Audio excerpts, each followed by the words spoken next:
You're listening to the Bearcast Radio Network as we get ready for Game 3 of this doubleheader weekend.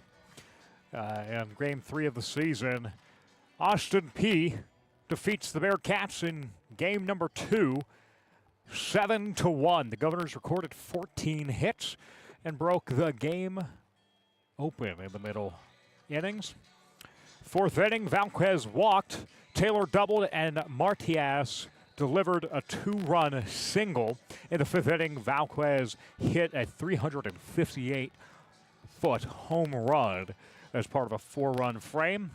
Austin Peay scored 6 runs across the fourth and fifth inning combined, and Cincinnati got just 2 hits.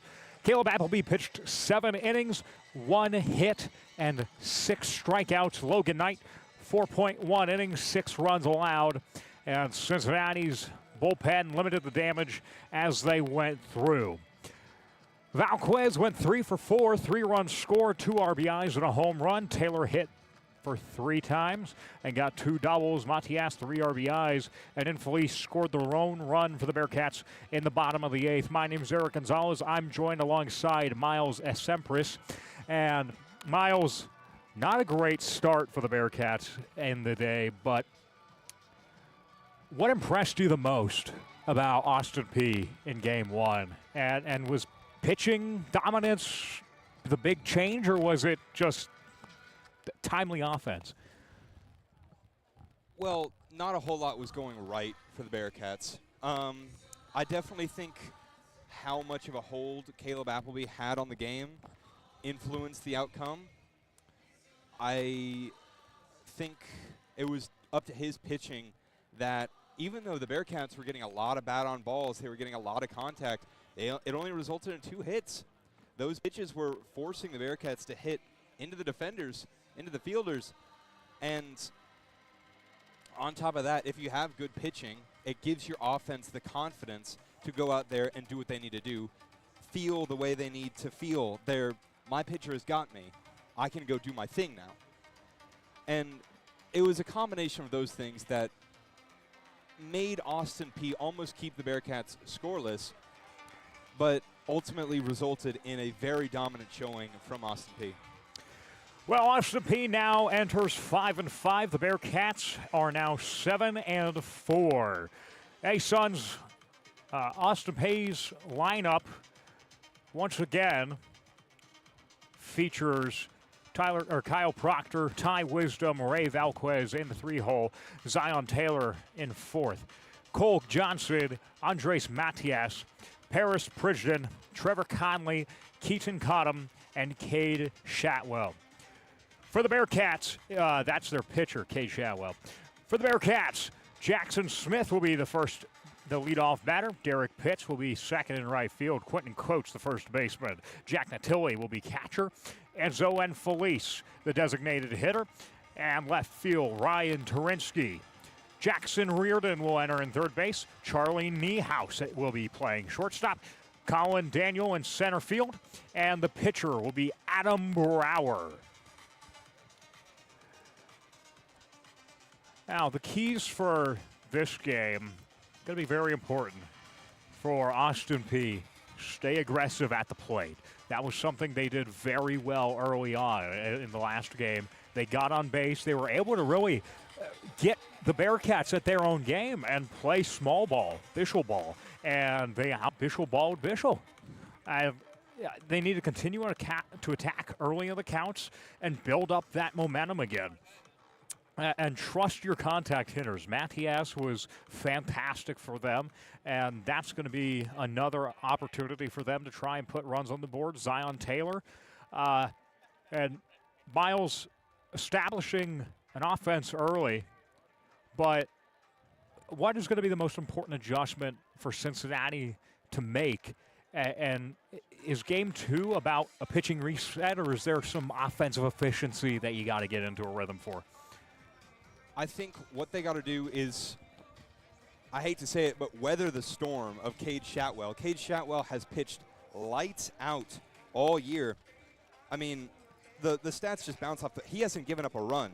He's got a whip of .66, K per 9 of 11.47, walks per 9 of 3.53, off 10.2 innings pitched. He's undefeated as a pitcher. They need to put pitches on his arm. They need to get him tired. They need to get him out of the ball game early. And if they accomplish that, if they can go deep into counts, if they can foul off pitches, get more pitches on his arm, that's what's going to be the key to victory for the Bearcats. You're absolutely right. Establish offense early, control the traffic on the bases, put pressure on the defense, and make sure your first 3 innings are very strong from your starters. Can Cincinnati bounce back and get the game 3? And how will that all play out? And do you believe, Miles, that there's a little bit of momentum that Austin Peay can carry into this? Or does it kind of feel like, now that you've had that game, you kind of got it behind you, and now the Bearcats can come out and be a little bit more confident behind the plate? Or does Austin Peay kind of take that momentum, and now that you've had that where you went 7-1 loss, that it's going to kind of affect game 3? I think the Bearcats got off on the right foot in the 9th inning of the last game. They have a slight bit of momentum. But the fact that Austin Peay already has a win under their belts, they've evened the series 1-1, it can either do one or two things. The Bearcats are hungry to take home the series. They play better, they play faster, they play smarter. They get their bat on more balls. They punish Cade Shatwell. If they can do that because they're hungrier, because they're playing to win the series rather than just sweep them, I think it'll be very beneficial. Or they can think, wow, we can't do anything. Their pitching is so good. We got 2 hits that game. Maybe we just call it. This is the series. We're 7-5 now. Let's just get through the game, see what we can do, and try and put some hits on the board, put some runs on the board. They cannot do that. If they do that, they will lose this game, and it'll be a cruddy season overall. If that's their mindset. They have to stay confident. They have to stay fast. They have to play their brand of baseball, and that's how they're going to win the game. Well, we'll be right back with you. We're going to take a quick break as we get ready and as the fans pour out of Fifth Third Arena after a 68-91 final score. Oklahoma State falls to the Cincinnati Bearcats, who are looking to try and make it into their first NCAA appearance under Wes Miller. And Wes Miller trying to keep his job. We'll be right back with you here on the Bearcast Radio Network.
back inside Cincinnati Baseball Stadium as we get ready for first pitch for game number 3 and the second game of the doubleheader today against Austin Peay.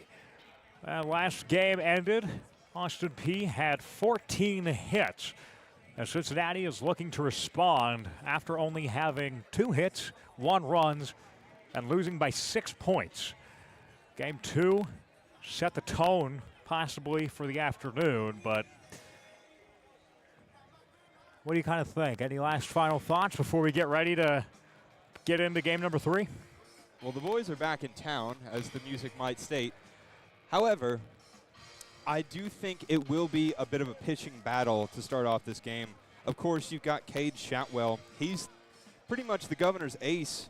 He's starting today's game, and you've got Adam Brower, which his stats might not jump off the page like Cade Shotwell's, but he's no slouch at all. He's got 2 starts, 7 innings, 5.14 ERA, which stats can get a little inflated this far into the season with just 2 games under his belt. But he's got a whip of 1.43, K per 9 of 6.43.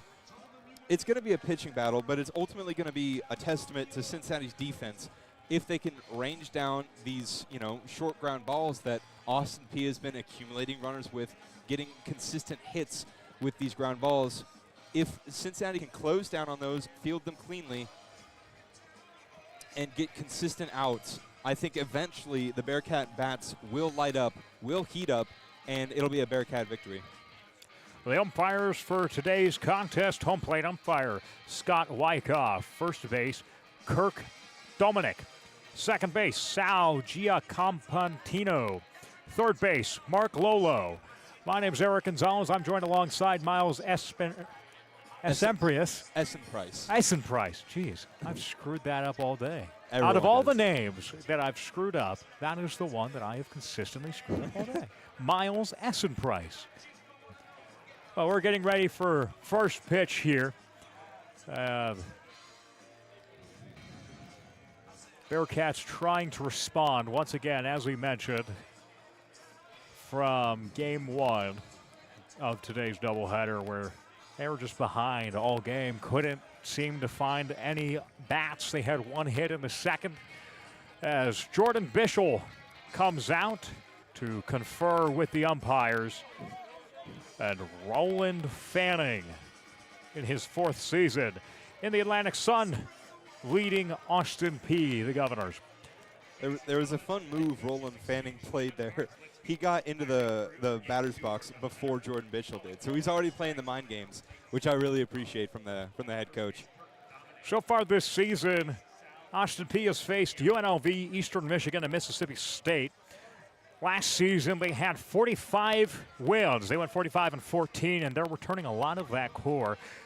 If this is your first game with us this afternoon, if you were tuned into the men's basketball game, we are going on game 2 of a 3-game series, or game 2 of a doubleheader in the 3-game series against Austin Peay. This Austin Peay team, they're batting .233, .314 slugging, and .378 on-base percentage. They have 3 home runs and plenty of stolen bases. They're going to be a challenge to compete with the Bearcats. And if they're not careful, if the Bearcats aren't careful, they might drop a second game. And you're going to be wanting to look out for names Andres Matias, Paris Pridgeon, and Ray Valquez. All of those people were big contributors in game number 1 today, and it's going to be important for them to keep that momentum rolling. For the Bearcats, it's the standard that you would expect. Luke Sefcik, Cal Sefcik, well, Cal Sefcik's not playing.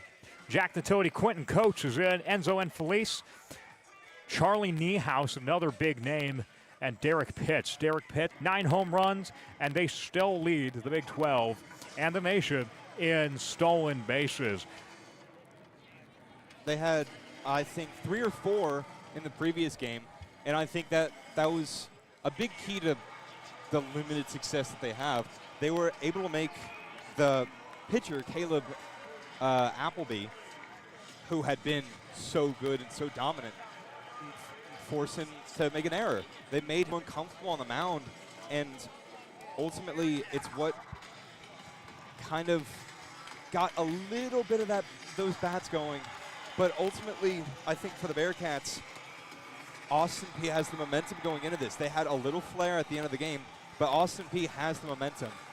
But one swing of the bat from the Bearcats can completely change the momentum, because once one hit happens, the Bearcats are so good at stringing hits together, moving batters across the bases. They've been so proficient about that all year, and even all last year. If they can get runners on base, if they can keep getting consistent singles, little dribblers into the outfield, they will score runs, and they will kind of compete with Austin Peay, which we didn't see a whole lot of in the first game of this doubleheader. It's like you mentioned, only 2 hits on the night for the Bearcats in game number 1 of this doubleheader. And they're going to need to get those bats swinging. Going to hand it over to you, Miles, as we get ready for the first pitch.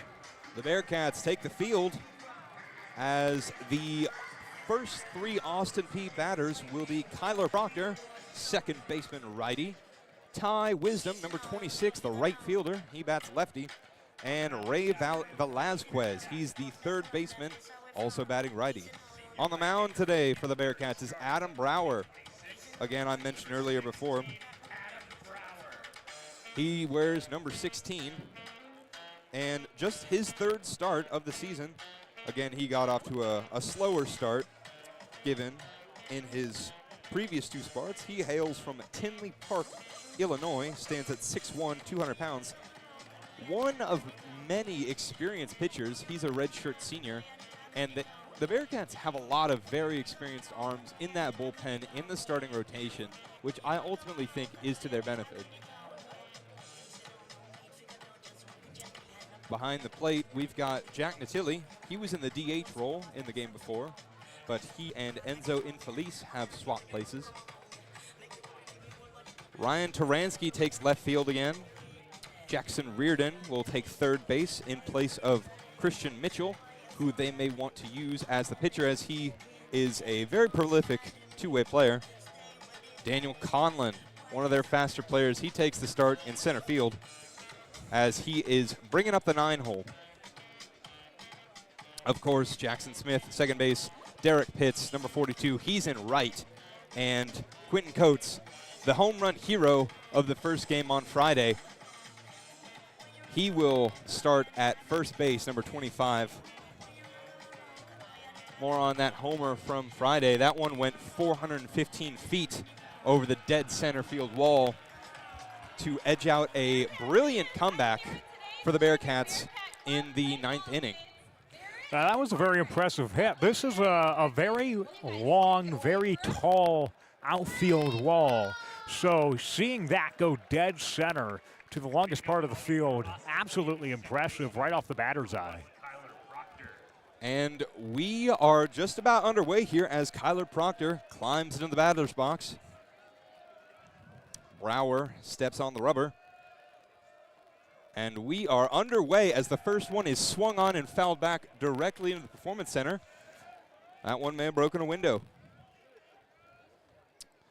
0-1 the count here on the second baseman. Brower readies. Taken inside for strike 2. Well-placed pitch there on the inside part of the plate, right at the letters. Austin Peay, their players have a strange belt buckle right on their belt line. I'm not sure what that is. Swung on and drilled. That's fair into the right field gap. Derek Pitts fields it cleanly. You mentioned, I think that's like what the quarterback has, the play card, play calling card. I think that's baseball equivalent there, right on his belt buckle. Scouting report of sorts. Yeah. So Kyler Proctor starts this game off with a single, fielded cleanly by Derek Pitts along the right field line. And Kyler Proctor is aboard. Not much of a base stealing threat. He's 0-1 on the season, trying to swipe bags.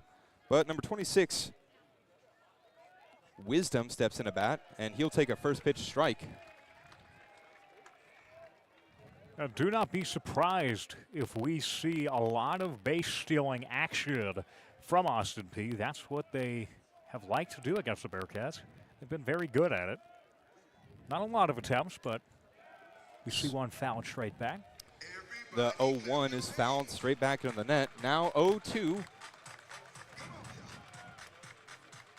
Ty Wisdom, his first time. Ty Wisdom earlier, he struck out 3 times but had a single. Now he faces an 0-2 count. Fires. Swung on and drilled into the left field gap. But Taransky will camp under that one, and it will be an out. But he will try and tag a second, but he knows better. Kyler Proctor will retreat back to first base as he did not want to try the throw of Ryan Taransky. Ray Velasquez now up to bat. He had 3 hits. All of them, he had 3 hits and a homer. 3 hits and one of them being a home run in today's game earlier. He faces an 0-0 count. Swings on the first pitch, and it's popped up well into foul play right off the top of the concession stand. And now we have an 0-1 count. 1 out here in the top of the first.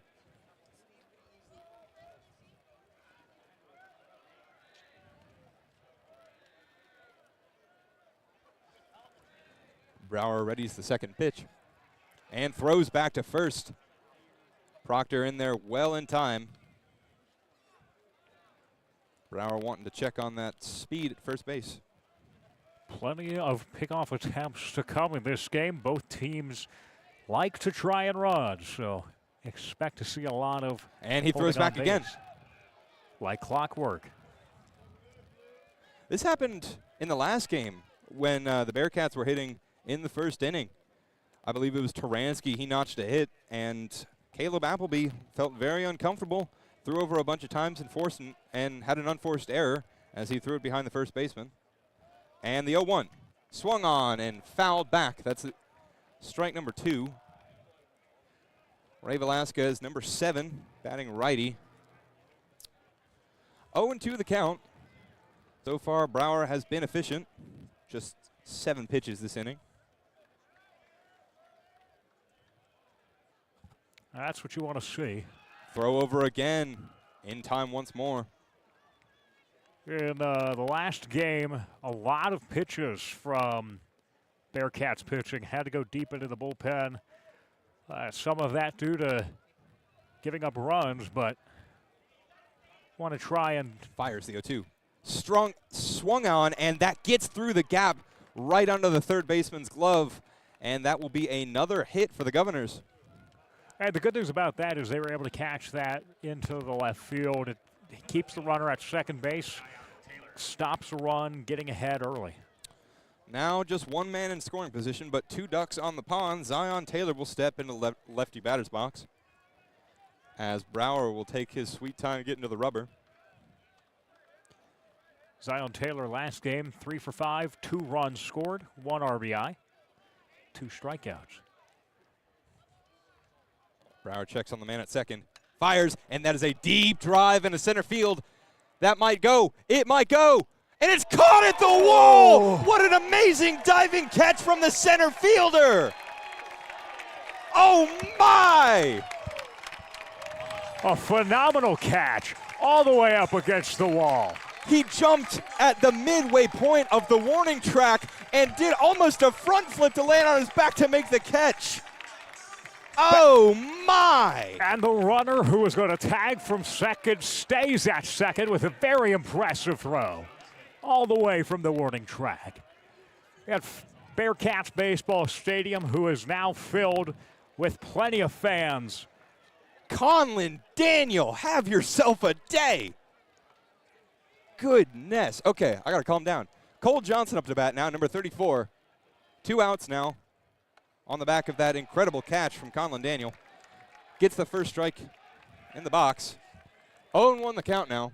And the fans who made their way over from Fifth Third Arena are incredibly excited for that play.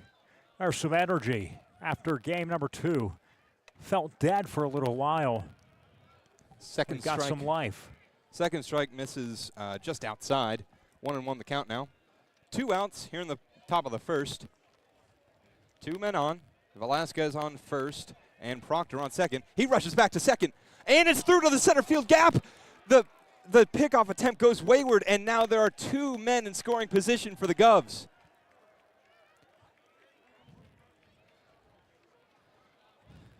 That is poorly timed for Adam Brower. And from so high, the UC Baseball Stadium has now gone very quiet. Can Cole Johnson capitalize on the wayward pickoff attempt? The 1-1. Outside. And in the last 2 days, we've seen plenty of pickoff attempts. We saw one in game 2. Go to first base, went over and advanced the Bearcat, and in game 1, went over second base and allowed a Bearcat to score. The 2-1 swung on and missed. Couldn't get in front of that 93-mile-an-hour fastball, and the count stands at 2-2 with 2 outs remaining in the top of the first. Can Brower close out this frame? Scoreless. Right down the middle, and he punches him out, looking. So the Bearcats weather the storm of an early offensive onslaught from the Governors to keep the first frame scoreless. We'll be right back with the Bearcats offense here on Bearcat Sports Radio.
And we return to UC Baseball Stadium as the Bearcats look to do what they couldn't in the first game and put some early hits in the field and some early runs on the board.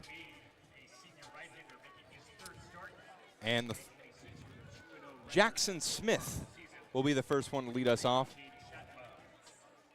He's covering second base today.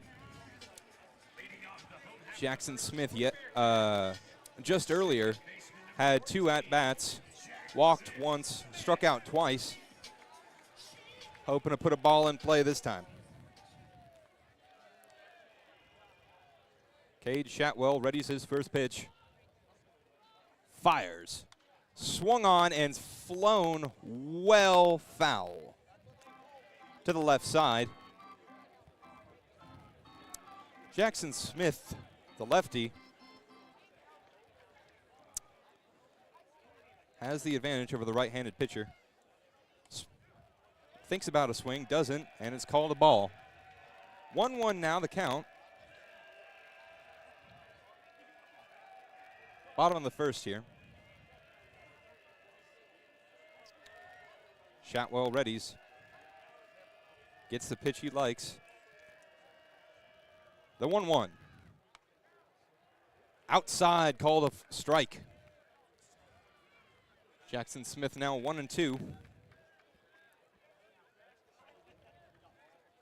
Again, Cade Shatwell is the Austin Peay's best pitcher by far, even though Caleb Appleby pitched a butte earlier. He fires the 1-2. Swung on and drove into deep right field. It could go. It's caught on the very back of the warning track. That was absolutely rocketed into the outfield. But much like what we saw last game, just went straight into the glove of the right fielder. Jackson Smith can't quite deposit that one over the wall, over the high Clifton wall, as Derek Pitts steps into the plate. Gage Chatwell might be rattled after that one. The 0-0. Swung on and through the gap, right under the third baseman's glove, and Derek Pitts is aboard. Now Derek Pitts absolutely fired up as he should be. The bats early for the Bearcats are swinging and making contact, and that's what they need after a somewhat disappointing game number one. Oh, I believe Roland Fanning is getting in the face of an umpire trying to plead his case. He's in danger of getting thrown out here. He's still in the face of the umpire. He's not happy with something. I'm not sure what it is. Yeah, but I'm not sure what he's unhappy with. Maybe it was the way Derek Pitts was talking to his first baseman. Keaton caught him. Derek Pitts, last game, after getting on base by a dropped strike, throws over to first base. Not in time. Sorry, it was an error. That was a throw from third to first, bounced off the grass, and he took his foot off the bag. He was chirping. Derek Pitts was with the Austin Peay dugout. They weren't very happy that he was staying at first, wanted him to be out. Swung on and missed by Quentin Coates, strike one. Couldn't quite catch up to that breaking ball. Derek Pitts takes a healthy lead as Chatwell is from the stretch now. One out here in the bottom of the first. Fires. Swung on and drove right up second base. And now there are two men aboard. Quentin Coates with a solid ground ball straight up the seam. Fielded well by Paris Pridgeon, but there are two men aboard. Working with only one out, the Bearcats are absolutely locked in now as Jack Natilli steps into the box. We knew this could happen. Either the Bearcats were going to be quiet and dormant, or they were going to wake up and really lock in for this second game as Natilli steps into the righty batter's box. Chatwell still working from the stretch. We'll look at the runner. Throws. Swung on. Big hack from Natilli. Comes up empty. 94 clocked that fastball.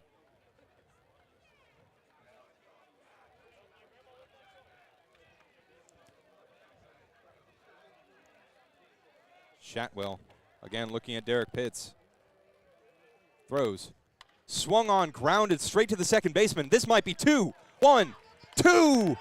He got them both. And so after a great offensive effort, the Bearcats will end up scoreless after 2 hits. We'll be right back on Bearcat Sports Radio.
As we get ready for the second inning, the Bearcats were not able to put up any runs, but the bats are swinging, and they got 2 on base, looking to try and keep Austin Peay at bay.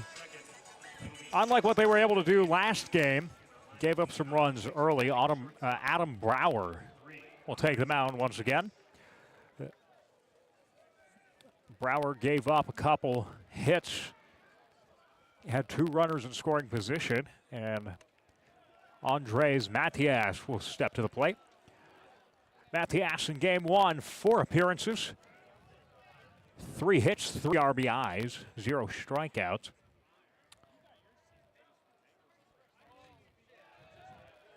First pitch was low. Second pitch swung on, fouled back. Brower gets ready. Everybody's playing a pretty standard position here. Shift not on. Brower throws, swung on, fouled. Right into the third base coach. Matias had a great game earlier. 3 hits on 4 at-bats and a hit by pitch. Wasn't able to score, but he got aboard more times than he got out. That ball went right down the middle. Called a ball. 2-2's the count. Fans want that automatic replay system that they have in the MLB. Unfortunately, not in college. I think he called that low. Swung on, fouled. Oh, wow, that's over the concession stand. Right back to John Cunningham's office. Delivered on a silver platter, that ball was. 93, that fastball was clocked at. Brower gets set to deliver the 2-2 pitch. Swung on right to the third baseman. Reardon gets that one. A great reflex catch from Jackson Reardon.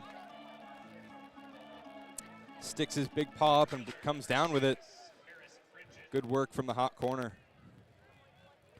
That was something in the last game. Couldn't quite get those down. And if that was the game number 2, probably would have gone into the corner. Maybe been a double or a triple. Here's the pitch to Paris Pridgeton.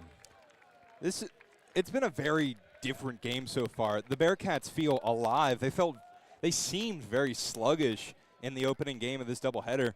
Maybe they were just conserving their energy, or maybe, I don't know, they just weren't feeling it, but they seem to have regained the wind in their sails at this point. Well, let's not forget, Appleby almost went the entire game, and he was pitching a individual shutout, and that was pretty impressive in and of itself. There's no lack of talent there, as the count for Paris Pridgeton is 1-2. And Appleby is absolutely one of those talents where if he transferred, and that's going to be a strikeout number 2 for Adam Brower on the inning. Where if Appleby ended up at the end of this season transferring, he could absolutely find himself in the Big 12 or SEC. Right now, Brower is throwing some nasty stuff. He's got 2 strikeouts, both of them looking. Trevor Connolly steps to the plate. Connolly, 4 appearances, 1 hit. It'll go up to the first baseman, and Brower will get a shuffle past from Quentin Coates. That'll end off the top of the inning. We'll be right back for the Bearcats, bottom of the second. You're listening to the Bearcast Radio Network.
Bottom of the second inning, Bearcats still tied at 0. But the momentum with the Bearcats as the fans have shown up from Fifth Third Arena. And they're looking. You know, with a team like the Bearcats, you've got such an inspired student section. You've got fans that care here. And a lot of baseball players, they might shy away from the occasion. But these Bearcats play better when the stadium is filled. Absolutely. The Bearcats trying to score some runs as the energy from the Bearcats basketball win earlier today has brought the fans to the stadium. People sitting on the walls just beyond the gates. Oof. Ball was hit a million miles an hour, just foul. Off the bat of Enzo Infelice. The 0-2 pitch. Gets ready. Shadwell. Down low. They're going to say he didn't go.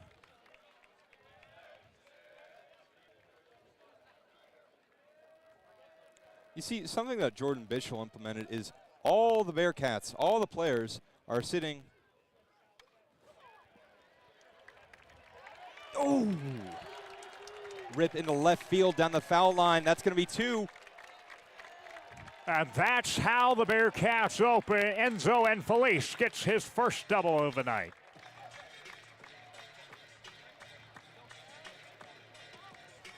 But as I was saying, something that Jordan Bishel implemented is all the Bearcats are sitting on the edge of the dugout. He has brought this team together and really made them mesh and meld and join friendships. And they're just a closer team than they ever have been. And that's ultimately benefited their team as they have a runner aboard. That ball low, the count.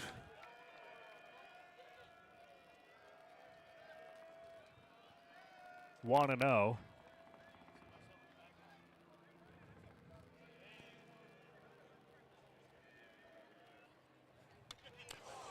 That ball swung on. It's going back, back, back, and caught. Tagging from second up to third. And Enzo Infelice moves himself 90 feet. That ball was launched out of a cannon from Taransky. Couldn't quite get it over the fence. As we've seen a lot here in the UC Baseball Stadium. It's very hard to hit home runs here, but it advances Enzo Infelice. And with just one out, that's an excellent sacrifice fly. Absolutely. One out. Bottom of the second. Jackson Reardon steps in. Takes an 85-mile-an-hour breaking ball for strike 1. Single out, bottom of the second.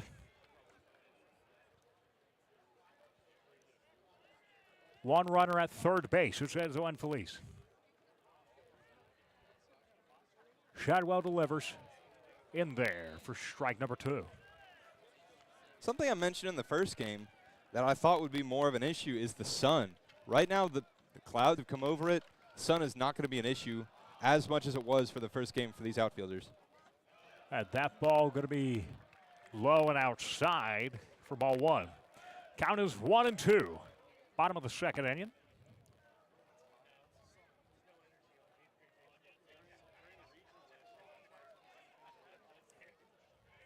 Shadwell delivers. Swung on, bounces it to the third baseman. And out number 2 will be recorded at first. Enzo Infelice stays at second.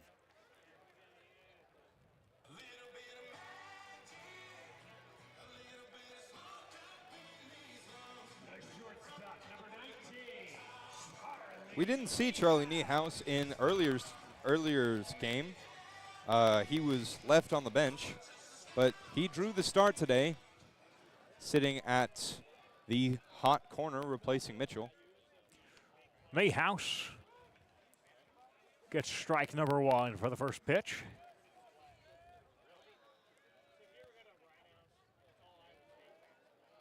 Niehaus out of Westchester, Ohio. The pitch. Check swing. Strike two. Didn't matter, he held up. It was right down Main Street. Looks like Shatwell has really settled into this game and has found his rhythm. Trying to get the RBI, Niehaus is. The 0-2 pitch. Shadwell delivers.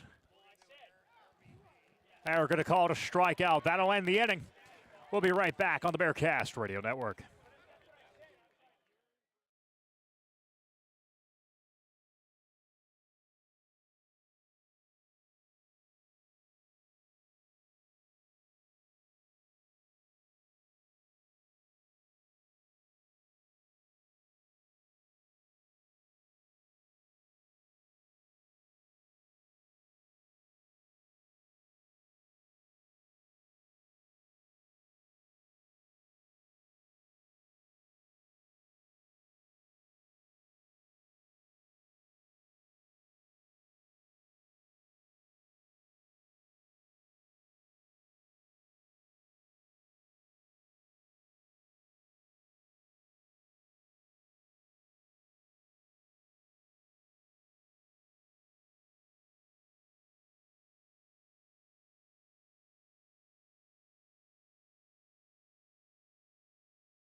We welcome you back to UC Baseball Stadium as the Bearcats started to get some offensive rhythm, eventually snuffed out by Cade Shatwell.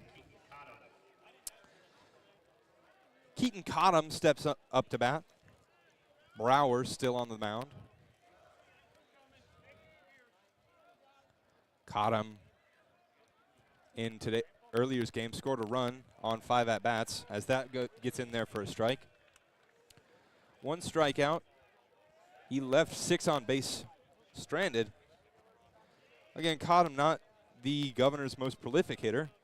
The 0-1 bounces about 3 feet in front of the plate, stopped by the catcher. I don't like that call. That was a strike. 1-1 now the count. He fires. And that's low again. Not quite as low as the previous pitch, but just low enough for the umpire to not give it any thought. 2-1 now the count. Brower. And that's low again at the knees. Keaton Cottom spits on that one. Gave it no thought at all. As Brower finds himself in a 3-1 hole.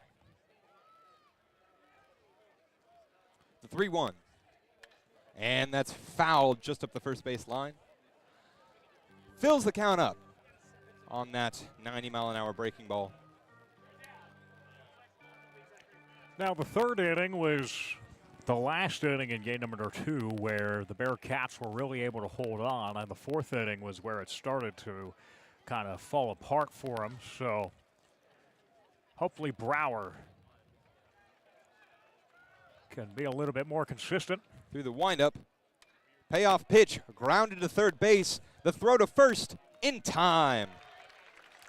Reardon has been doing plenty of work over on that corner. It's been very busy today at third base in general. Christian Mitchell had a lot of work to do over there at the hot corner. And Jackson Reardon has also been moving around a lot as Brower steps back onto the mound. And we return to the top of the order for Kyler Proctor. Number 1 for the Govs. First pitch. Swung on and fouled. A towering fly ball that's going to hit the concession stand. As we start the count 0-1 here. 1 out in the top of the third. Still 0-0. 2 scoreless frames between both teams. Brower, the 0-1. Swung on and drilled to third base. That just escapes the glove of the third baseman. And he thinks about 2, won't go, and Kyler Proctor is aboard once more. Proctor in the first game had some strong hitting as well. 2 hits and 4 at-bats. Jackson Reardon laid out for that one. Couldn't quite snag it. And Kyler Proctor, again, not the most amount of speed on this team. He is aboard once more. Brower swung on and fouled well behind home plate, and that'll go into the street. We'll start the count 0-1 again. Ty Wisdom, number 26, up to bat. Bearcats and the Govs now both share 3 hits. Brower checks on the runner at first. Didn't even bother tagging him.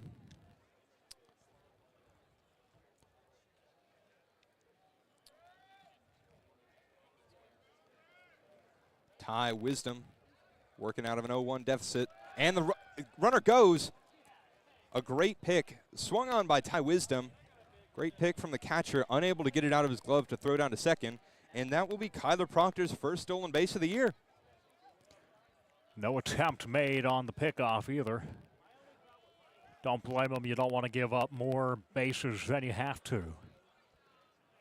And now Kyler Proctor having some happy feet. Maybe getting in the head of Adam Brower as that one is well above the shoulders for ball 1 of this at-bat. 1-2 now the count. Ty Wisdom working from a deficit. Brower checks on the runner, fires. Well low in the dirt. Great stop from Natili behind the dish today. In the previous game, he replaced Parker McDaniels, who got the start at catcher, as a strategic decision from Bischel as to not tire out the knees of Natili. Brower fires the 1-2, swung and fouled back behind home plate. 2-2 the count now. Man on second, it's Kyler Proctor. Still 0-0 here in the top of the third. Wisdom battling well, but Brower not giving him anything he liked very much. And that's well above the shoulders again, high and outside. Great catch from Natili. Stopped that one from going to the backstop. Brower already thrown 34 here in the top of the third. Just 1 out here. Count it has filled up for Ty Wisdom. And Ty Wisdom battles to get a walk out of that 0-1 count. And now there are men on first and second for the Govs. In the worst way possible, it's giving shades of what happened in game 1. Not what you want to see. Infield fly rule is in effect now, and the double play is available to the Bearcats. As Velasquez steps up to the dish, he's manning the hot corner for the Govs for the later game. And that is swung on, and a towering infield fly ball actually into the shallow outfield, and that is caught by the shortstop, Charlie Niehaus, for out number 2 of the inning. Good work from Adam Brower to not spend any extra pitches on getting Velasquez up out of there. And now any out will do. Plays it first. First or second. Zion Taylor now steps into bat, number 4 for the Govs. And getting Velasquez out is a very impressive feat. That was something that did not come easy in game 1. 3 hits on 4 attempts. The left fielder swings on in and drive into right field. That'll get down, and he'll try to score a throwing crow hop, and it's out at home. What a throw from Derek Pitts. Oh my gosh, what a throw. Guns him down from easily 200 feet.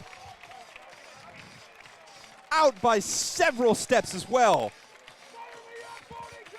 Oh my gosh. Derek Pitts was with an incredible play, keeps a run off the board, and the Govs go scoreless. We'll be right back on Bearcat Sports Radio.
Pitts makes an incredible throw to keep runs off of the board for the Bearcats.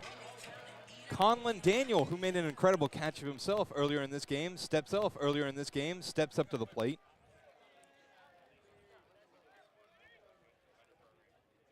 Fires in there. It'll be a called ball, even though that one looked pretty good. Cade Shatwell working out of a 1-0 count now. Working quickly, fires, swung on and missed. 1-1 the count now for Conlon Daniel. He is the 9 hitter for the Bearcats, so after him, Jackson Smith will be back up, top of the lineup. And Cade Shatwell fires again. Check swing foul ball. 2-1 now the count. 1-2 now the count for Conlon Daniel. He's starting in center field. Number 4.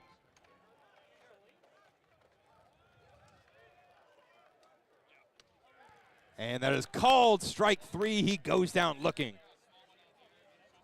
He thought that one was a little low. It have curved into the strike zone, but he will go down looking as Jackson Smith will come back up. Jackson Smith, of course, manning second base for the Bearcats today. Shatwell goes into his windup. Fires. In there for strike 1. Smith thought that one was, again, a little low, maybe just at the knees. Nonetheless, in there for a strike. Oh, he goes again. Quick. Swung on, grounded on the first base line. That'll be easy pickup for Keaton Cottom. And who else but the right fielder, Derek Pitts, steps up to the plate. Number 42, after gunning down the runner who attempted to score. See if he can keep his hot streak going. He's already got a hit on the game today.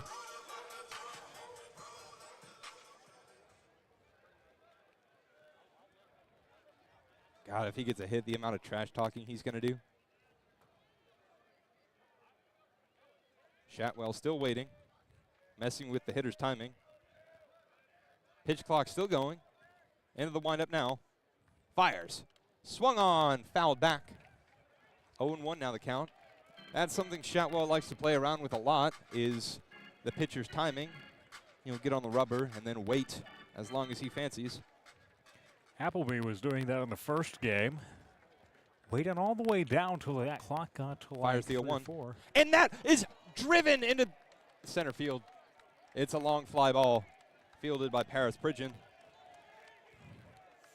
I had trouble finding it in the sun, but the Bearcats will go down 1-2-3 as another scoreless bottom of the third inning.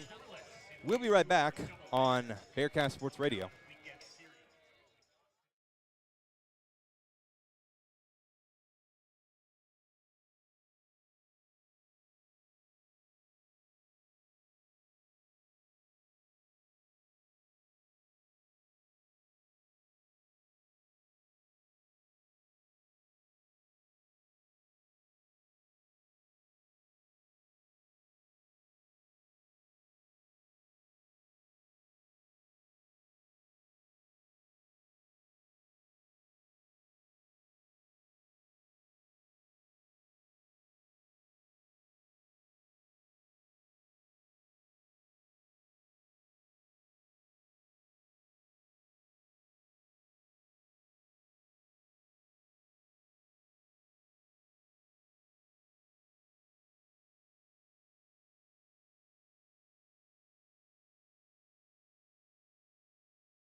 Top of the fourth inning. As Austin Peay tries to duplicate what they did earlier today, Cole Johnson takes the plate. Adam Brower delivered strike number one. Second pitch. In there for strike number two. Oh, no, they're going to call that a ball. They're going to say it was just outside. That was questionable call there. Second pitch. Outside and low. Apologies for the colorful language behind us. Brower gets ready to deliver the 2-1 pitch. Foul back, 2-2. Cole Johnson started his career with Oklahoma State before transferring for the 2025 season. First team freshman All-American for Cole Johnson. Just the redshirt sophomore this year. Check swing. They're going to say he went. That's going to be strike three and out number one. Cole Johnson goes down on strikes looking. Has there been a swinging strikeout so far? I feel like all of them have been looking. I think that was the first. The student section let them know on the way out. Up next, the dangerous hitter, Andres Matias.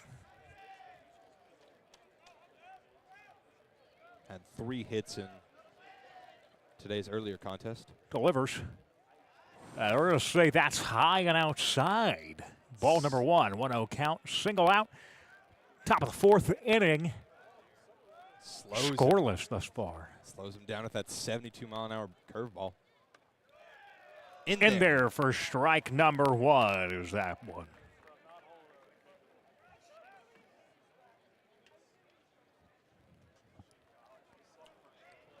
One count. Mathias swings on it, goes up to the second baseman, Jack Smith, and sends it over to Quentin Coates for the putout. Second out for the Bearcats as they go scoreless so far. Worked themselves into a little bit of a close call in the first and second inning. Had runners at second and third as Paris Pridgeon gets ready to take the first pitch.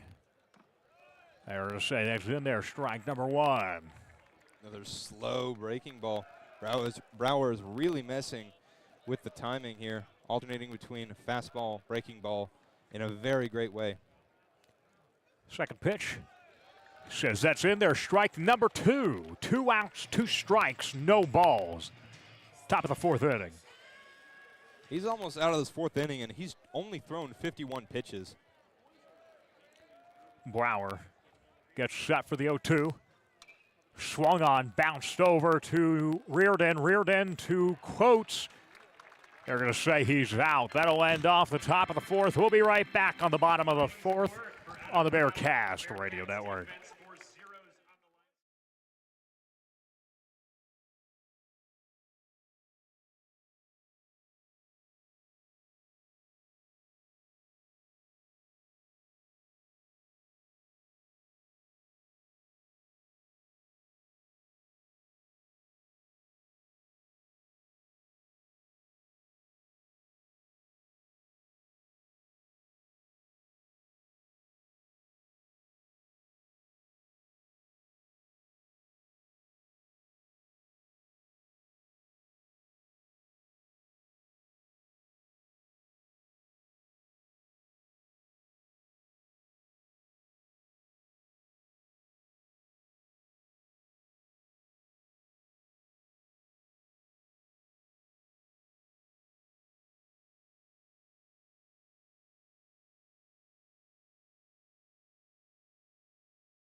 Back as we get ready for the bottom of the fourth inning. Tied at 0.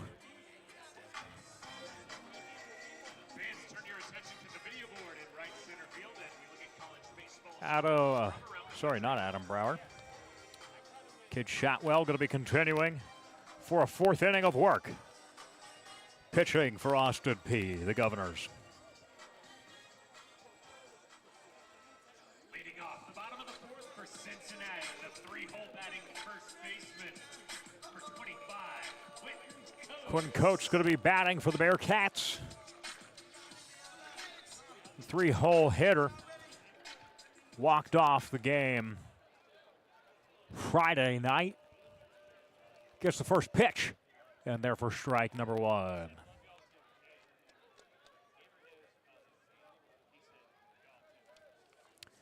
After the loss earlier today, the Bearcats fell to number 14 in RPI, as that was a swinging strike number 2. Austin Peay moved up 2 places. They're 39th.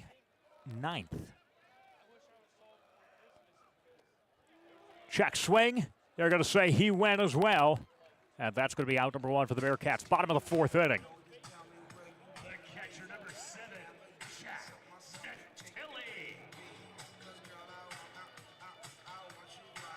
The Bearcats earlier this week were predicted to, if all things stayed the same, host a regional possibly, and a Cincinnati regional NCAA tournament would absolutely get packed. That would probably be the most full you would ever see this arena.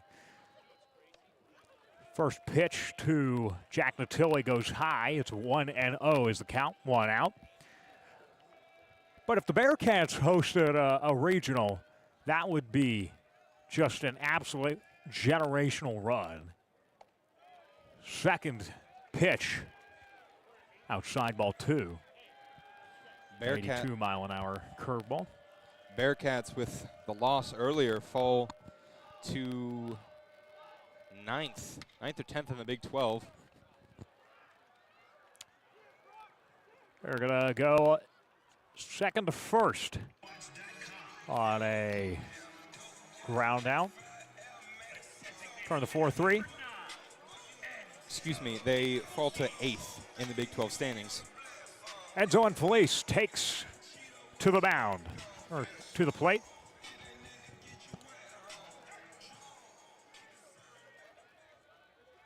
And Felice, 2-1-1 earlier today. Came in as a pinch hitter, was pretty quiet, all things considered. First pitch was ball 1. Bottom of the fourth, all things tied up at 0. Swung on. Gets to the shortstop over to first on a bounce. That'll be in time. That'll end the inning. We'll be right back with you on the Bearcats for the 5th inning on the Bearcats Radio Network.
We are still knotted here in UC Baseball Stadium at 0-0 here in the top of the 5th.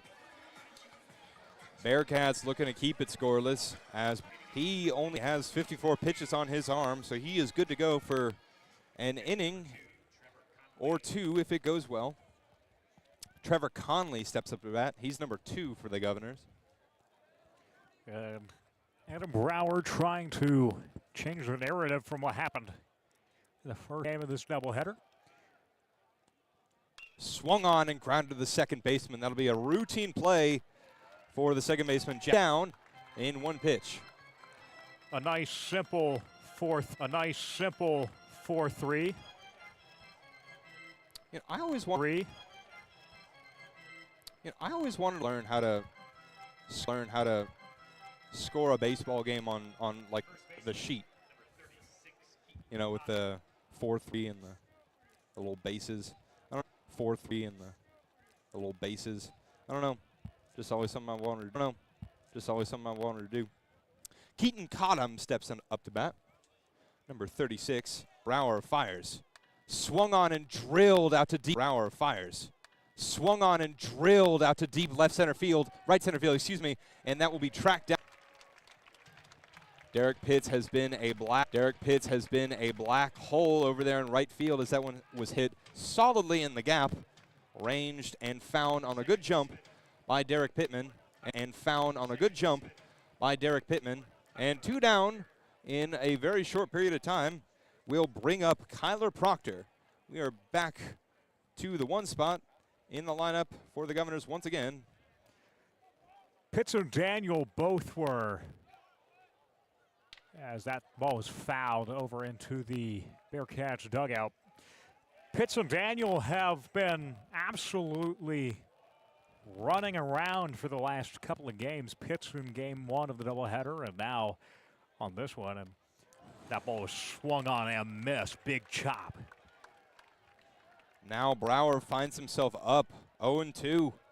He has pitched an absolute gem of an inning so far, getting 2 batters out in 3 pitches. Looking to strike him out. Goes down swinging on 3 pitches. What an inning from Adam Brower. Striking out the side, keeping it scoreless. We'll be right back on Bearcat Sports Radio.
We return to Cincinnati Baseball Stadium as an incredible inning, including 2 strikeouts, 1 on 3 pitches.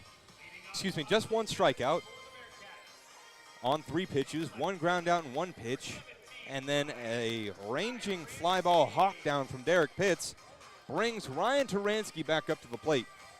Had 1 of 2 hits for the Bearcats in today's earlier contest.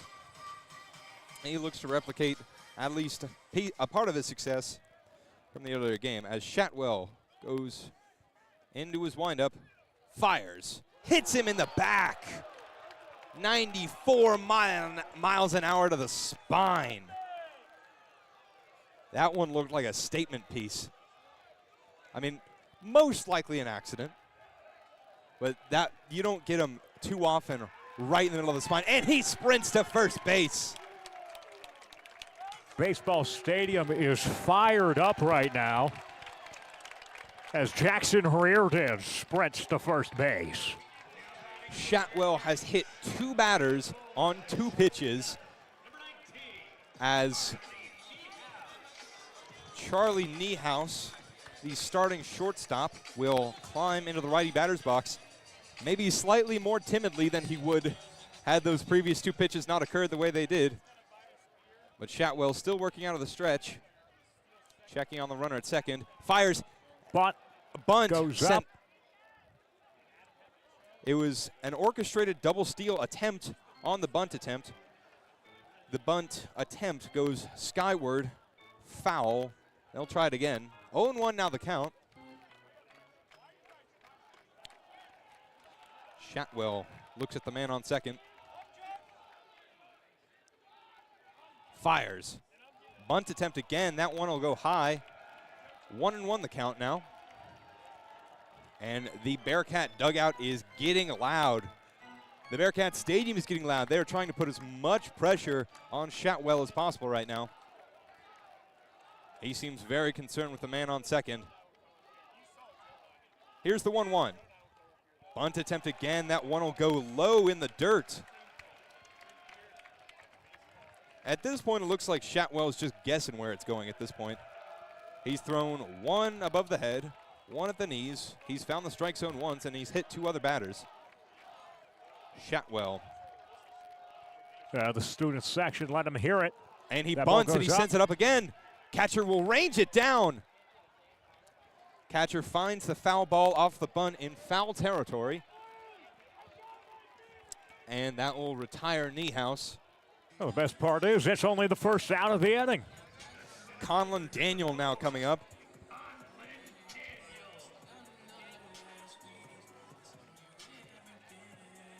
Conlon Daniel, only 4 RBIs on the season.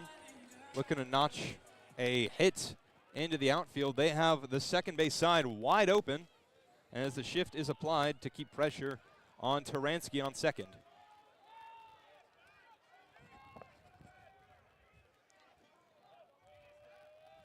Fires well low, but Conlon Daniel will take a hack at it. Misses for strike 1. 83-mile-an-hour breaking ball in the dirt. Big swing and a miss there. Got to be a little bit more patient, be willing to kind of wait. Don't get too excited. And another big hack. Misses. 0-2 now the count. And it looks like Daniel's just getting a little too willing to swing. Trying to swing as soon as that ball was released.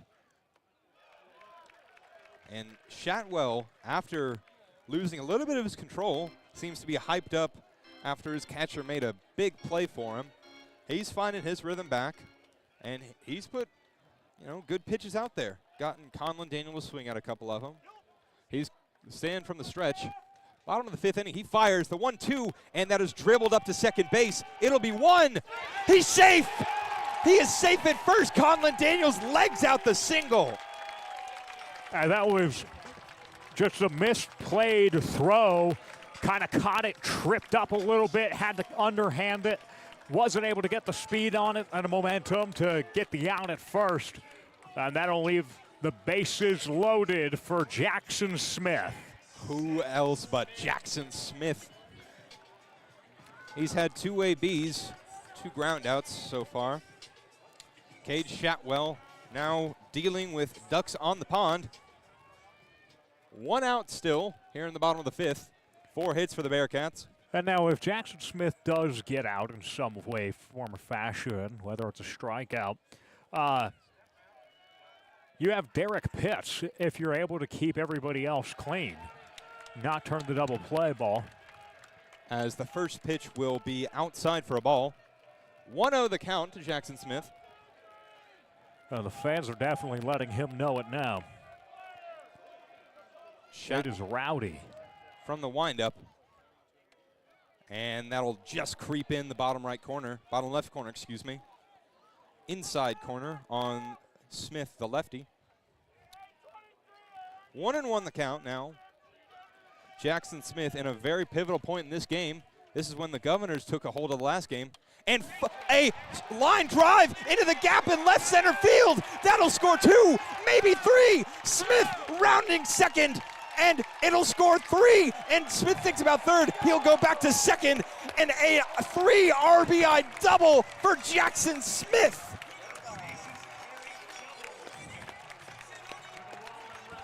Oh my goodness.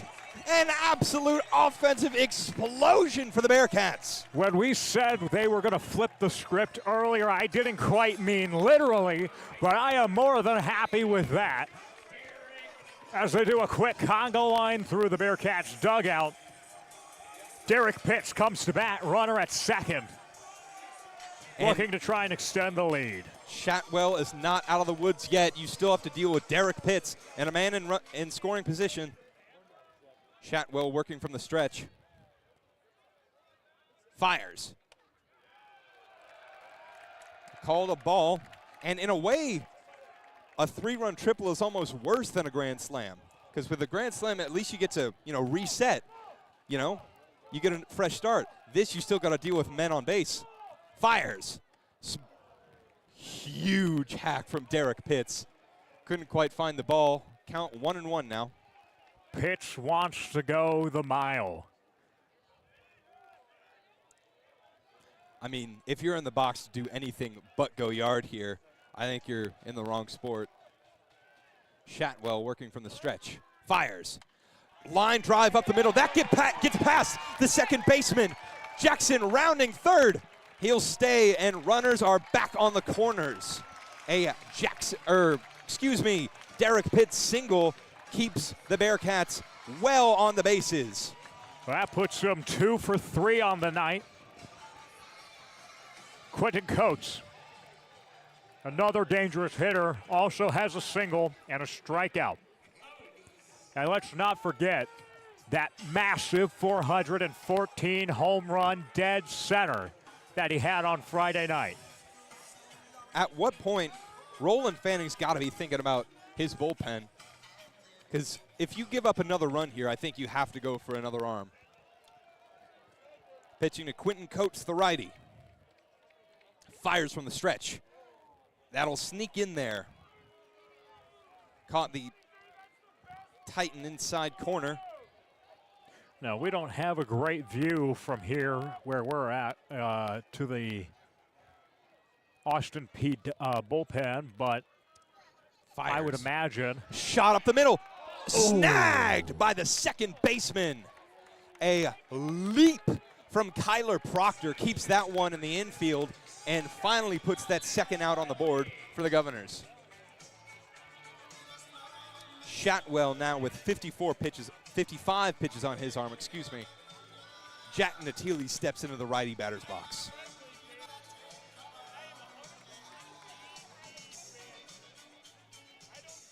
Jack Natili, a 4.63 double play and a ground out. 0 for 2 today. Shatwell still working from the stretch, and that's inside, almost hits him. And Derek Pitts will stroll into second base with no throw. No one was covering the bag. And now 2 men stand in scoring position. Now, the interesting part about that steal was he got like 75% of the way there. Catcher goes to pop up, fakes the throw, doesn't make it. Pitts just walks the rest of the way. There's that Derek Pitts swagger. Natili working out of the 1-0. The 1-0. A shot into deep right field. Does he have the range? He catches it along the warning track, and Shatwell finds his way out of a treacherous 5th inning, making the score 3-0 Bearcats, their first lead of the doubleheader. We'll be right back on Bearcat Sports Radio.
Oh, no, wait. It's top of the 6th inning. Top of the 6th inning. My apologies.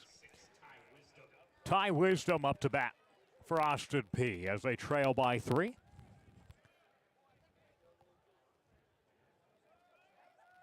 Brower still in the game. And that ball will fall just outside for ball 1.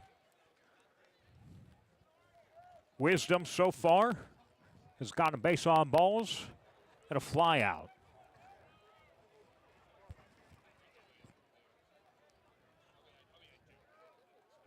2-0 count now. Delivers up to the second baseman, and who will toss it over. Misses the tag. It'll be safe at first. Oh, Quentin Coates is confident that he tagged him. They're going to take a look at it possibly. Says he got him. On the shuffle pass, it was a little bit wide from Jackson Smith. Coates caught it on the baseline, tried to apply the tag. First base umpire Kirk Dominic called him safe. They're going to review it. The Bearcats have challenged. Ladies and gentlemen, the umpiring crew is conducting a video review of the previous play. The call on the field was And first base. to me, from where we were sitting, I won't lie, I thought it looked like he was safe. But Quentin Coates was pretty confident that he got him. Yeah. So, I mean, Quentin Coates looked extremely frustrated. That call didn't go his way.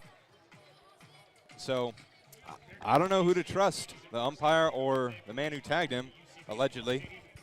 well, But the replay will tell all as the umpires continue to take a closer look at this one.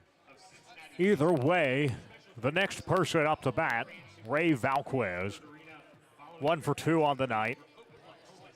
He was absolutely dangerous last game. 3 for 4. 1 base on balls. Waiting for the official report on what'll happen with this out at first base, or if he's safe at first base. The lights come on here at the baseball stadium. Starting to get the sun going down behind the dormitory. If it weren't for the clouds, that would be glaring right into our retinas. Oh yeah. I put my my regular glasses on before, and when the clouds were still up, but then it like got right between the cloud layers, and it was very blinding.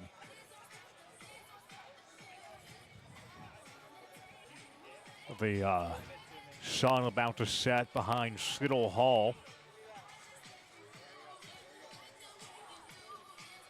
And the umpires have reached a decision.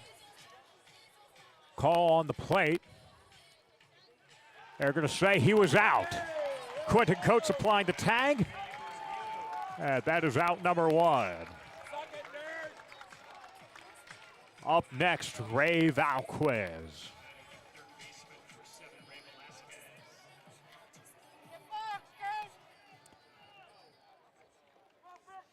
Thus far, he's hit a single and a flyout. Brower delivers the first pitch.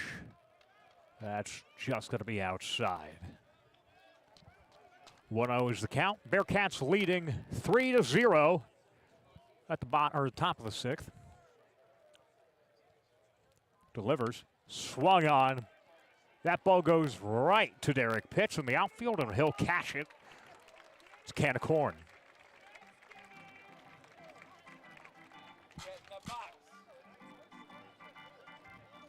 Next up for the Governors, Zion Taylor. Dangerous batter earlier today, but that has not proven much. And it looks like we're going to have a pitching change, possibly. Jordan Bischel confers with Adam Brower. They Zion Taylor is looking to come up to the plate, so he might want a lefty to go against this power hitter. And that will, in fact, be what it is. We're going to take a quick break here on the Bearcast Radio Network. We'll be right back with you.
Taking over on the Bearcats mound, Dominic Morrow, the junior from Lapeer, Michigan.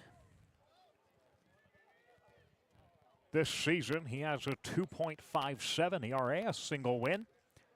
On his career, he's gone 9-9 with a 4.6 ERA, 34 appearances, and 11 as a starter. He's pitched 86 innings, 7 innings in this season. That ball is drilled out into center field. It's going to be picked up by Colin Daniel, thrown into second base. That's going to be a single for Zion Taylor, his second of the evening. That makes him 2 for 3 on the afternoon. Up next, Cole Johnson, the right-handed sophomore. He's 0-2 on the night. Strikeout looking and a strikeout swinging. And the pitcher, the coach, Roland, is going to have a conversation with Johnson before he takes to the box. Yeah. There's Zion Taylor on first base. Zion Taylor, not necessarily a base-stealing threat, but Austin Peay likes to play around with their base runners, so they might just send him. Cole Johnson might have also just gotten instructions to bunt Zion Taylor to second base. That ball well in the left-hand batter's box. 1-0. Cole Johnson has neon green batting gloves and a neon pink arm sleeve. It's 2026. That's the style of baseball. I guess so. Delivers the 1-0 pitch, swung on and missed. Big chop taken. Least you could do is put on some red and black. But it's swag is what it is. Well, you know, the Bearcats wearing their throwback jerseys. That ball hit. It's going to be caught by the third baseman and swung on over to Quentin Coates. Reardon with the 5-3 putout. That'll end the inning. They stay scoreless through the top of 6, and a pitching change. We'll be right back with you for the bottom of 6. This is the Bearcast Radio Network.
Bottom of the 6th inning, Bearcats leading 3-0. Making up for it. The Game 2 loss. The Bearcats faithful who have made their way over after the basketball team beat Oklahoma State. Thoroughly entertained thus far. A good piece of fielding from Conlon Daniel, and now it's translated into offense as Enzo and Felice, the power hitter, takes to the plate. First pitch low and inside for ball 1.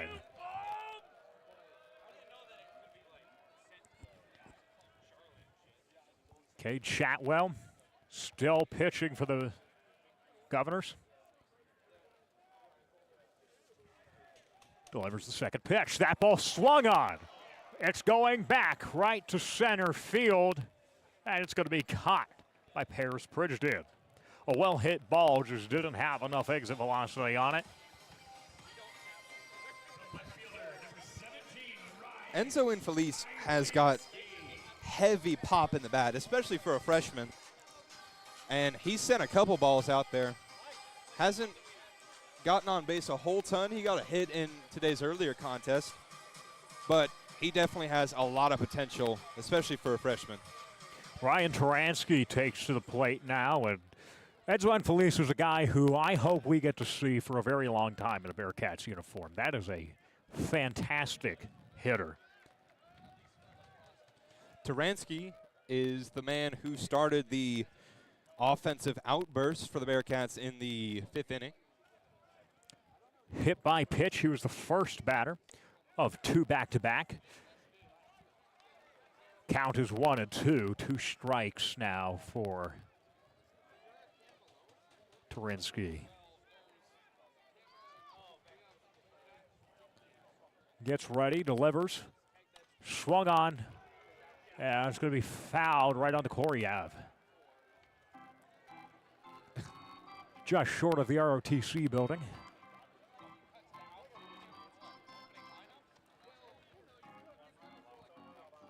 0-2 is the count. Just a single out. Bottom of the 6th. Delivers. That ball going to be outside. 1-2.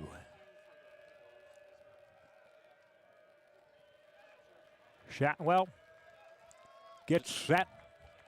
Just threw his 60th pitch, 61 incoming. He'll deliver. Swung on a foul. Barely caught a piece of that one. Got lucky there. Was definitely a very slow swing. Didn't look like he wanted to commit to it.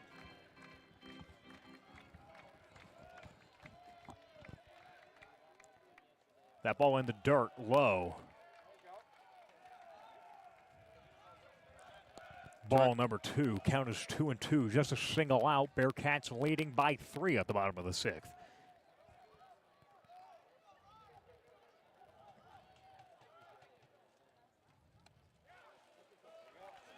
That ball going to be low again. Count is 3-2. Taransky has done an excellent job battling out of that 0-2 deficit. Found himself with a full count. Taransky looks, sees it, and it'll bounce over to the shortstop. Played on a hop. He doesn't catch it. He'll be safe at first. And this has happened several times now. Austin Peay can't get it to first base without it bouncing once or twice. I mean, these throws that should be routine for college-level infielders have just been impossible for the Govs. Only in this second game, they were lights out in the first one. There was one pass for the Bearcats that was very similar. It bounced right over the head of Quinn Coates. But as it turns out, the Bearcats' luck has changed this game. As Jackson, that ball goes well over our heads. Jackson Reardon is to the plate. In the 5th inning, he was the second batter hit by a pitch in just 2 pitches. And a pickoff attempt at first base, safe at first. Just barely, though. It was pretty close. Slow slide back to first base for Taransky.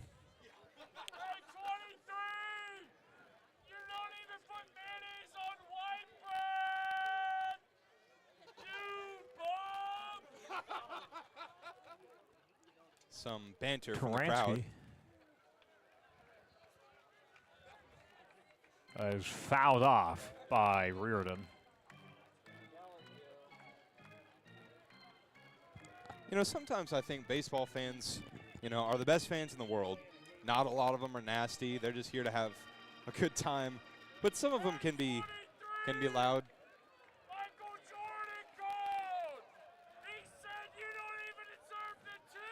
Tip-off attempt, or pick-off attempt. Safe at first base once again. Taransky not really trying to... Taransky trying not to really steal, but... He seems insistent to be checking on him. And this happened with Caleb Appleby as well. He was very insistent on checking on Taransky, especially at first base, and that led to a pass ball. The 0-2 pitch. Delivers. Swung on and a miss. That's going to be out number 2. Charlie Niehaus comes to bat. Niehaus currently 0-2. The redshirt sophomore from Mason, Ohio. Niehaus struck out earlier. Another pickoff attempt.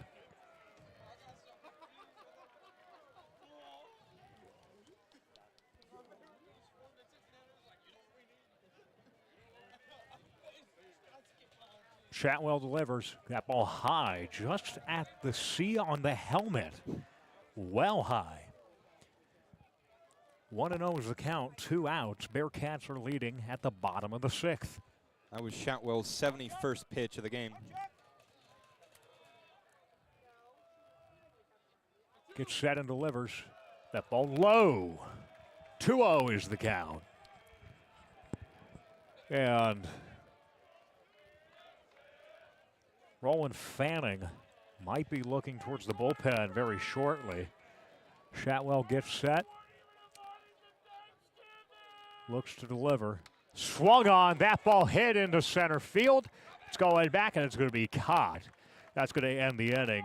Bearcats leading 3-0. Bottom of the 6th. We'll meet you back at the top of the 7th. You're listening to the Bearcast Radio Network.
And we welcome you back to Cincinnati Baseball Stadium as we rejoin you for Austin Peay versus Cincinnati Bearcats. Right now, it's the top of the 7th inning as the sun sets just over Siddall Hall, and we are now playing nighttime baseball. It's a nice, cool evening. It's not too cold, like where you need like a full jacket. But, you know, you can have like a nice quarter zip like I've got on now and roll up the sleeves a little bit. It's still perfect baseball weather. Matias strikes one into deep center field.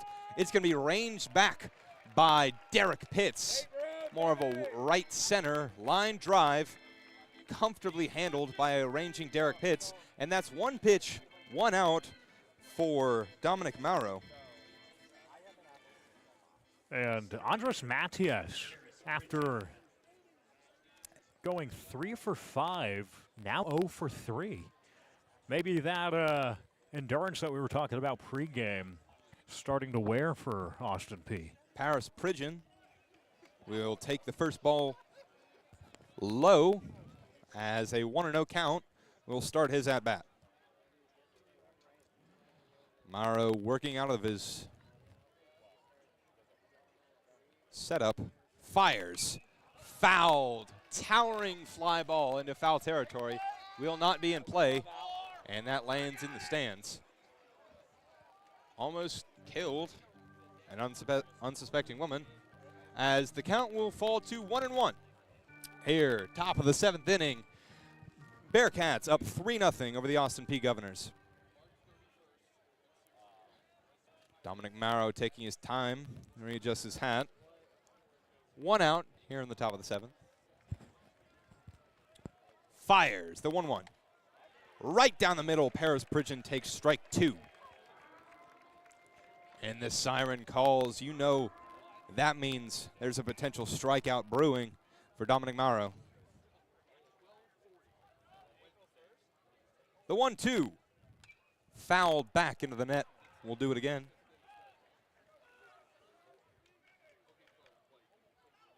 And the combined work, the bullpen has been doing very good this game. Last game, we saw just a little bit of chaos as they had to go to the bullpen. And that is a big swing and a miss for Paris Pridgeon as he goes down swinging. That was a very good pitch, just right down Main Street. Fastball. Yeah, blew it right past the center fielder.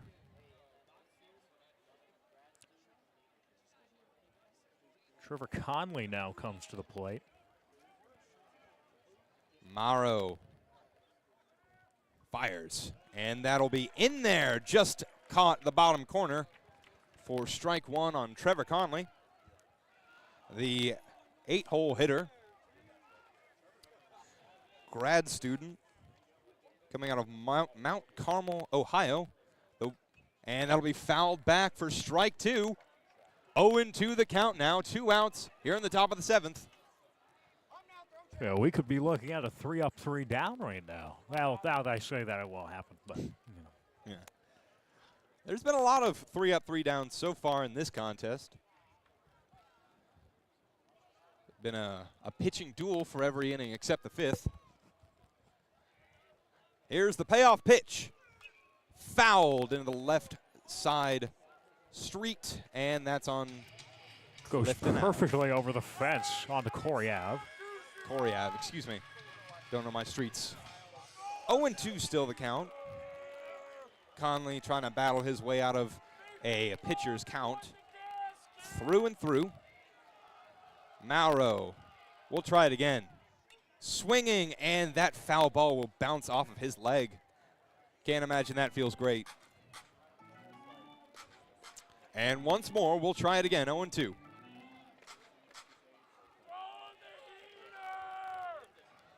Dominic Mauro.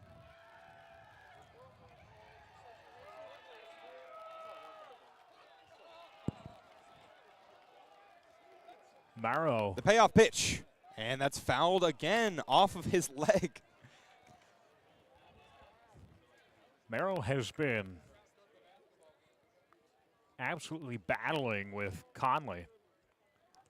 And he hasn't thrown a ball. He's just No. been putting him in the zone, forcing bad swings that are causing foul balls. But Conley's staying on him. And even the breaking balls, he's been getting him to chase, so very impressive work thus far from Dominic Mauro. The 0-2 for the 4th time. Fires. Swing and a miss. Perfect draw up there. As Trevor Conley swings well above his shoulders, we exit the 7th, top of the 7th, scoreless. And we'll join you here right back in a minute. Coming to you from Bearcat Sports Radio. We'll be right back.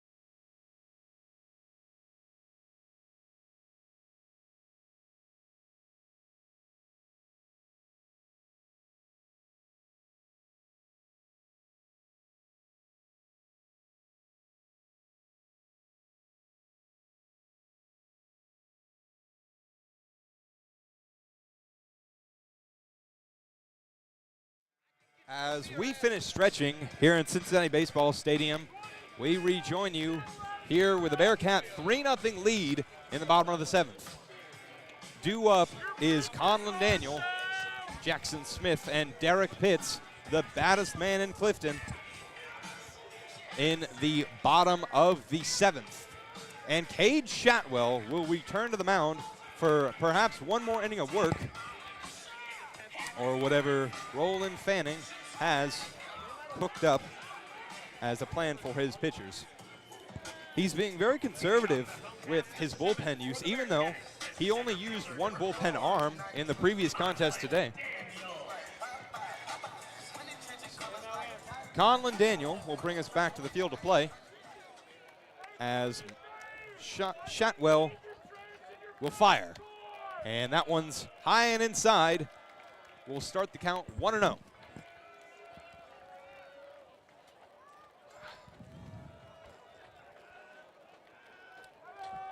Shatwell fires out of the windup. And that one's in there. Conlon Daniel wasn't asking the umpire where that one was. It looked to be firmly in the strike zone, as that was Shatwell's 74th pitch. And now the fans join in with more heckling. Fires the 1-1. And that one's in there. 1-2 now the count. Conlon Daniel working out of a pitcher's count.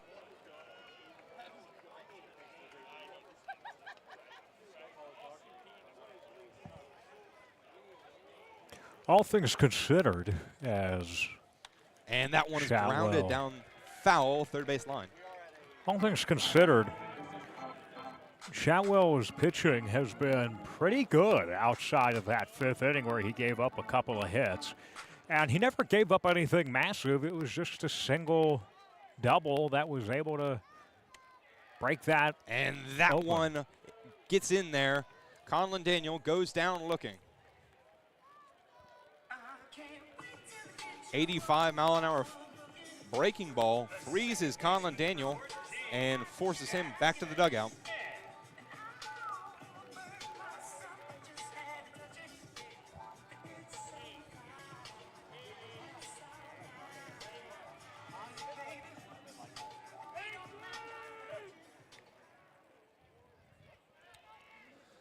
Jackson Smith steps into the box, top of the lineup, and he will ground one down the first base line. And first baseman doesn't even have to move to step on the bag. He fields it on the bag. So quickly, the Bearcats find themselves with 2 outs as Shatwell looks to finish out this 7th inning. Derek Pitts was the one. It was a single, 2 RBIs. Derek Pitts, I'm proclaiming as the baddest man on Clifton, takes the first pitch. Huge hack, looking to crush that one over the batter's eye. Can't quite catch up to it. He's 0-1.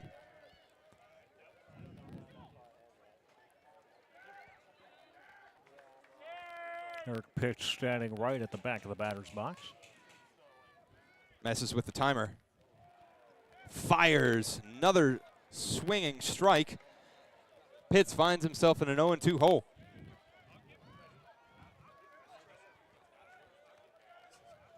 And he goes quickly. Shotwell lined up the middle, straight to the second baseman, who fields it, knocks it down, just about flips it to first base, as the first baseman had to really lean for that one, but it will be an out nonetheless. So the Bearcats go 1-2-3 in the bottom of the 7th. We'll join you back for the 8th inning here in a minute.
Dominic Morrow looks to step back onto the mound at the top of the 8th inning as the Bearcats are leading 3-0 after a 7-1 loss against the Austin Peay Governors earlier today in game number 2 of this 3-game series, and the first game of tonight's doubleheader. Morrow along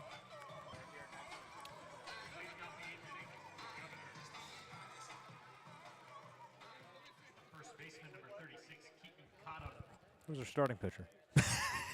I believe Logan Knight was last game. Logan Knight was last game. I wanted to say Logan Knight, and it wasn't Logan Knight. It was Adam Brower. Adam Brower. Jeez, it was only like, what, 4 innings ago that he got pulled? Like 2 innings ago, yeah. Oh, my gosh. Bunt shown. Bunt shown. Just low, ball 1.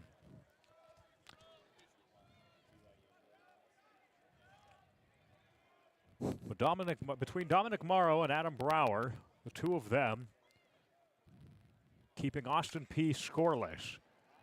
That ball swung on, goes back to the center fielder, and it'll be caught by Colin Daniel. Let it be known that the president of Bearcats Media just ate a hot dog with no condiments. Completely raw dog. That's understandable. I do the same. You do the same? I do the same. I don't know. You don't just enjoy the pure hot dog experience? I do not, no. I hardly ever enjoy a hot dog. Oh, interesting. That ball outside.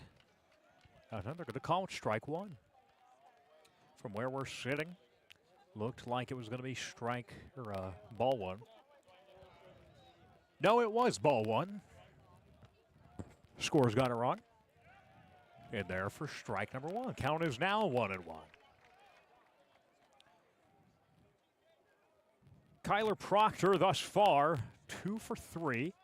Single, steal, and a strikeout. That ball fouled. Right to us. And right into the concession stand. Yeah, that hit the awning.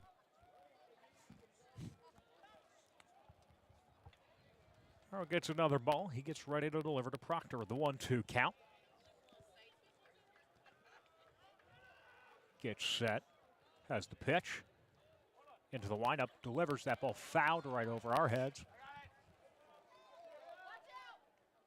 Nearly the same space as the last one. That one had a little bit more power on it. Just into the sidewalk next to the Athletic Center.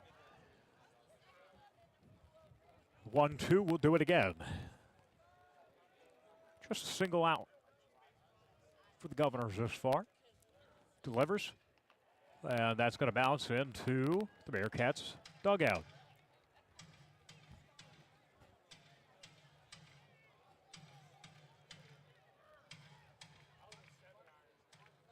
One, two, top of the 8th. 3-0 Bearcats lead.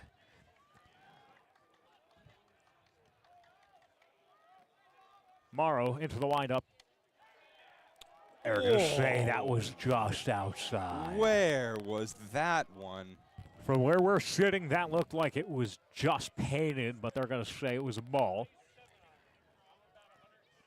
Oh, Morrow gets set. Kyler Proctor.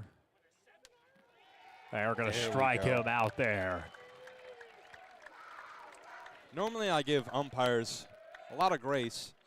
They do have one of the hardest jobs in sports, I think. It's impossible to get every single, well, not impossible, nearly impossible to get every single call right. But some of them are just, some of them should be indisputable. But Ty Wisdom now 0-2 on the night, steps into the box. End of a doubleheader, I get it. Swung on and fouled into home plate.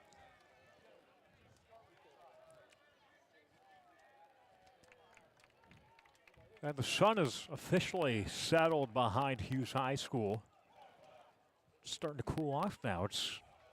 I think this is what you would call football weather. It's hovering around there, yeah. This is a nice kind of temperature that you would expect as that ball's fouled straight back. This is the kind of weather you would expect to go see a football game next season, led by Scott Satterfield. Couple of big changes over there. New defensive coordinator from Army comes in. Some people would consider that a little bit of an upgrade. Brendan Sorsby out, transferred to Texas Tech. He'll return for homecoming. 10-24-26. That ball outside, count 1-2. Ty Wisdom continuing to battle. It's going to be interesting to see on the football front what the starting quarterback situation looks like. We have incoming transfer J.C. French. Count is 2-2 on a ball high. Top of the 8th inning, Bearcats leading 3-0, 2 outs.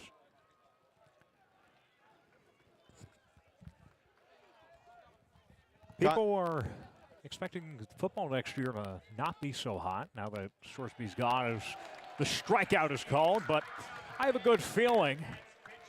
And we'll be right back with you at the bottom of the 8th. Cheers ring out in UC Stadium as everyone gets free queso.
Cade Shatwell returns to the mound for the 8th inning.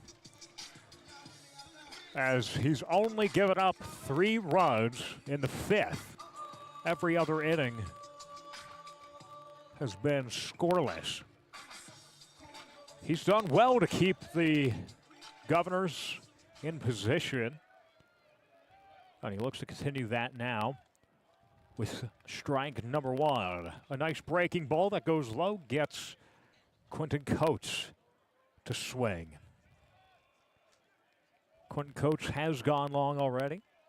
We mentioned it on Friday, but over the last couple of games today, he has been pretty quiet. He's had a single today in this 3rd game of the series, the final game.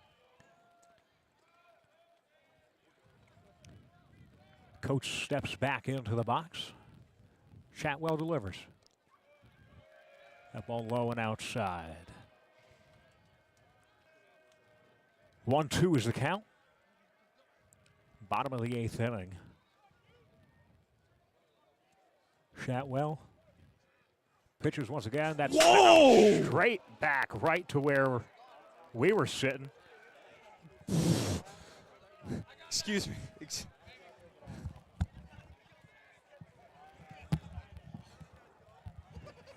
Well, that woke us up.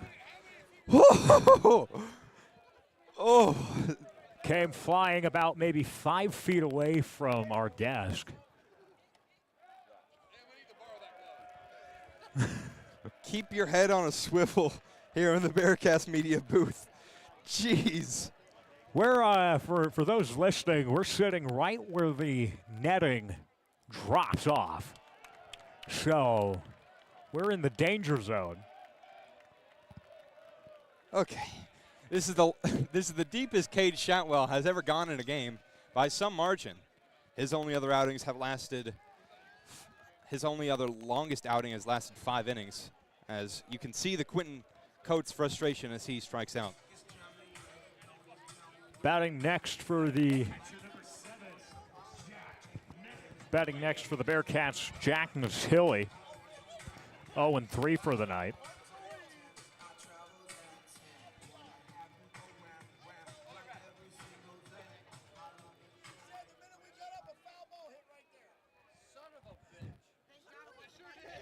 First pitch, swung on a miss by Natilli. It was as if they were aiming for you because you were heckling.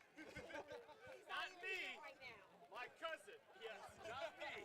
Hey, man, he's got some good Chatwell gets set, and he'll deliver. That ball low. 1-0 the count. 1-1, sorry, my bad. Single out for the Bearcats. Quentin Coates on a strikeout. Been a quieter game these past 3 innings. Not much in the way of offense.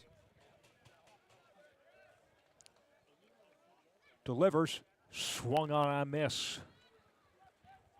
1-2 the count now.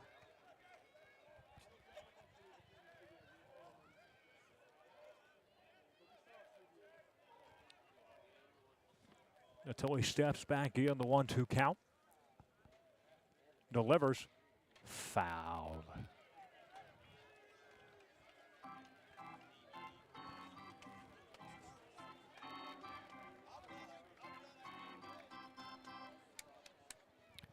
One-two once again.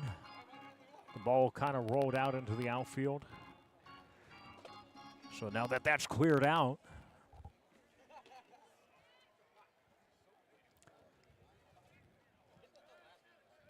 Chatwell gets set, delivers, swung on a miss, second out. That was Chatwell's 90th pitch of the game, and it looked like it was his 9th.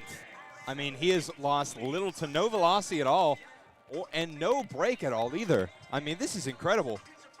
The performance he's putting in for just being...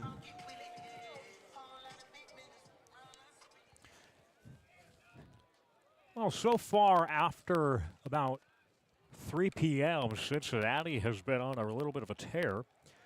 Beat Oklahoma State, and the Reds in spring training just took out the Milwaukee Brewers. It'll be interesting to see if the Bearcats can close out this one, then maybe we have a little story to or a post 3 p.m. Cincinnati sports. I think that might be the move. Cade Shotwell will step off to collect more rosin.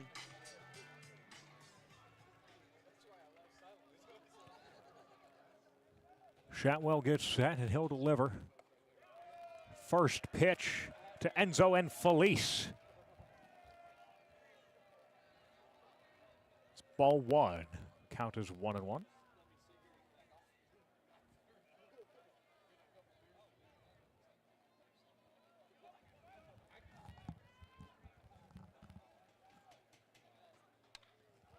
Foul ball goes right over our heads. Not quite as close as the other one.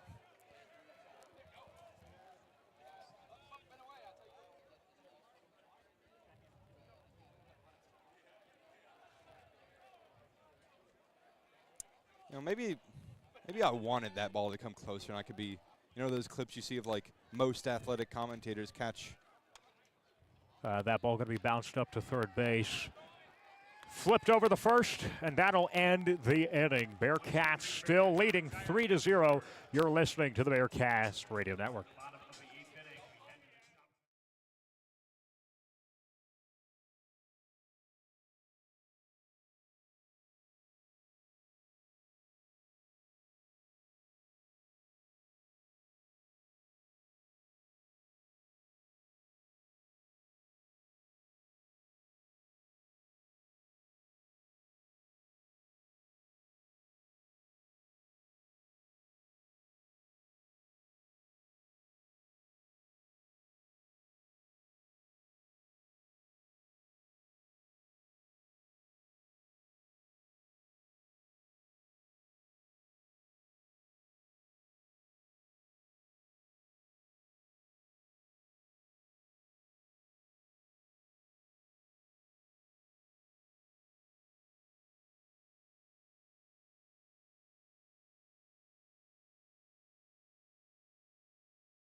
And perhaps for the last time, today at least, we join you from Cincinnati Baseball Stadium here in Bearcats' home territory.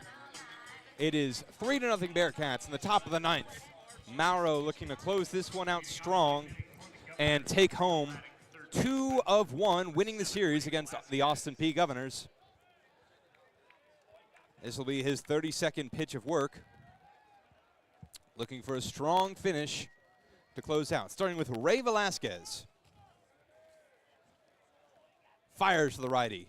Thinks about a swing. Doesn't. It's a strike anyway in the bottom right corner. And 1 strike down. Mauro has already thrown 4 strikeouts in 2.1 innings of work. So quite an efficient pitcher who fills up the zone. And that is a flare out to shortstop. And it will be camped under and caught by Jackson Reardon. That's Charlie Niehaus, actually. Excuse me, Charlie Niehaus.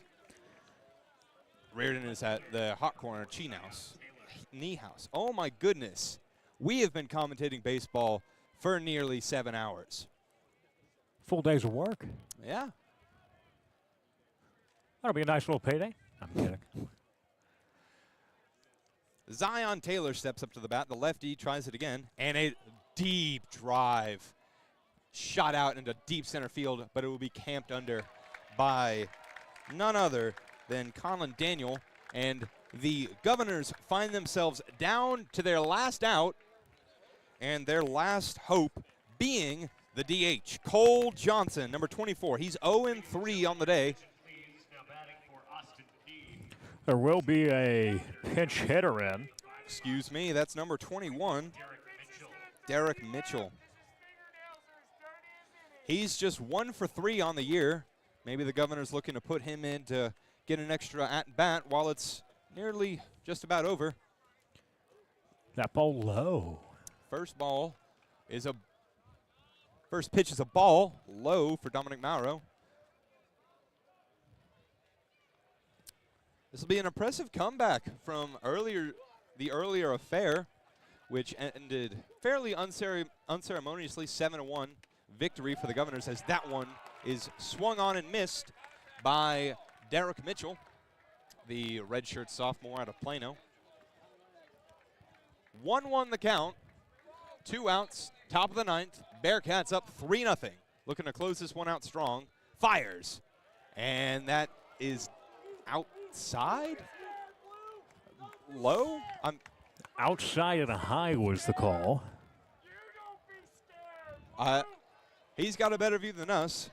Derek Mitchell, the switch hitter, batting from the left side of the plate. Dealing from the 2-1. And that is shot foul at the first base line. Now the Governors down to their last strike as it gets just a tad bit louder here in the Cincinnati Baseball Stadium as people rise to their feet, ready for the final Dominic Mauro pitch, potential final Dominic Mauro pitch. The Jumbotrons tell the fans to get on their feet. We join them here in Cincinnati Baseball Stadium. Dominic Mauro, 2-2, the payoff pitch. Just low. Count fills up. Just adds a little bit more suspense to the game. Will Derek Mitchell get aboard? Find out next time on Bearcat Sports Media. No, never mind. We're here. 3-2, full count. 2 outs, final strike. He deals. Swung on and fouled back into the umpire. We'll do it again.